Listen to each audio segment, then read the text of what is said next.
Hello everyone, this is our smart Deadbolt Handleset. It is typically used for in chain store, and the deadbolt is made of aluminum alloy. This is zinc alloy handle, deadbolt latch, and a passage latch.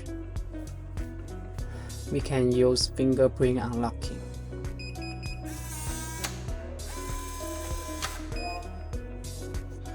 And we can turn the fingerprint step. Below is the keyhole. Enter your password and press this key. About the color, we can make matte black, satin nickel, satin brass, and nickel brass, or your customized color. And the back plate, we can make aluminum alloy or plastics materials. This is zinc alloy knob and handle.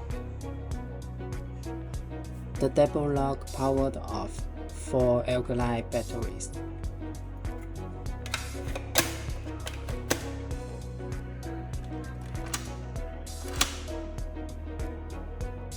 Of course, we can also add a remote control module.